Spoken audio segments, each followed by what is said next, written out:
राधे राधे, जय श्री कृष्ण। भक्ति भगवान चैनल में आप सभी दोस्तों का हार्दिक स्वागत है। दोस्तों, श्री सत्यनारायण भगवान कथा का ये चतुर्थ अध्याय है। सूत जी बोले, वैश्य ने मंगलाचार कर अपनी यात्रा आरंभ की और अपने नगर की ओर चल दिए।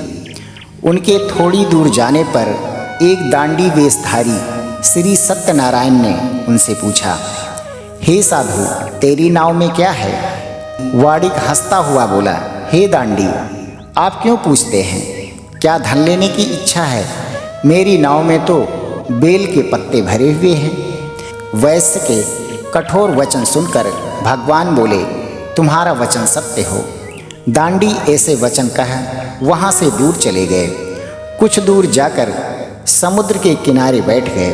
दांडी के जाने के बाद साधु वैश्य ने नित्य क्रिया के पश्चात नाव को ऊंची उठती देखकर अचंभा माना और नाव में बेल पत्ते आदि देखकर वह मूर्छित होकर जमीन पर गिर पड़ा। मूर्छा खुलने पर वह अत्यंत शोक में डूब गया।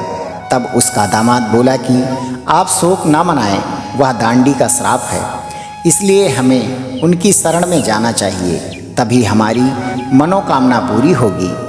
दामाद की बात सुनकर वह दांडी के पास पहुंचा और अत्यंत भक्ति भाव से नमस्कार करके बोला, मैं आपसे जो असत्य वचन कहे थे उनके लिए मुझे क्षमा कर दें। ऐसा कहकर महान शोकातुर हो रोने लगा। तब दांडी भगवान बोले, हे वाणिक पुत्र, मेरी आज्ञा से बार बार तुम्हें दुख प्राप्त हुआ है। तू मेरी पूजा से विमुख हुआ। साधु बोला, हे भगवान, आपकी माया से ब्रह्मा आदि देवता भी आपके रूप को नहीं जानते, तब मैं अज्ञानी कैसे जान सकता हूँ? आप प्रसन्न होइए। अब मैं सामर्थ्य के अनुसार आपकी पूजा करूँगा। मेरी रक्षा करो और पहले के समान नौका में धन भर दें। साधु वैश्य के भक्तिपूर्वक वचन सुनकर भगवान प्रसन्न हो गए और उसकी इच्छानुसार वरदान देकर अंतर्ध्यान हो गए। ससुर जमाई जब नाव पर आए तो नाव धन से भरी हुई थी। फिर वहीं अपने अन्य साथियों के साथ सत्यनारायण भगवान का पूजन कर अपने नगर को चल दिए। जब नगर के नज़दीक पहुँचे तो दूत को घर पर खबर करने के लिए भेज दिया। दूत साधु की पत्नी को प्रणाम कर कहता है कि मालिक अपने दामाद सहित नगर के निकट आ गए हैं। दूत की बात सुन साधु की पत्नी लीलावती ने बड़े हर्ष के साथ सत्यनारायण भगवान का पूजन कर अपनी पुत्री कलावती से कहा कि मैं अपने पति के दर्शन को जाती हूँ, तू कार्य पूर्ण कर शीघ्र आ जाना।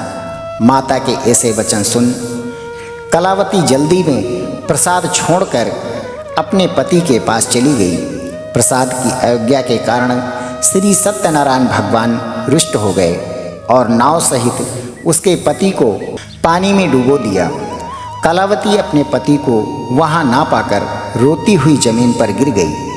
नौका को डूबा हुआ देख व कन्या को रोता देख साधु दुखी होकर बोला, हे प्रभु, मुझसे तथा मेरे परिवार से जो भूल हुई है उसे क्षमा करें। साधु के दीन वचन सुनकर श्री सत्यनारायण भगवान प्रसन्न हो गए और आकाशवाणी हुई, हे साधु, तेरी कन्या ने मेरे प्रसाद को छोड़कर आई है, इसलिए उसका पति अदृश्य हो गया है। यदि वह घर जाकर प्रसाद खाकर लौटती है तो इसे इसका पति अवश्य मिलेगा।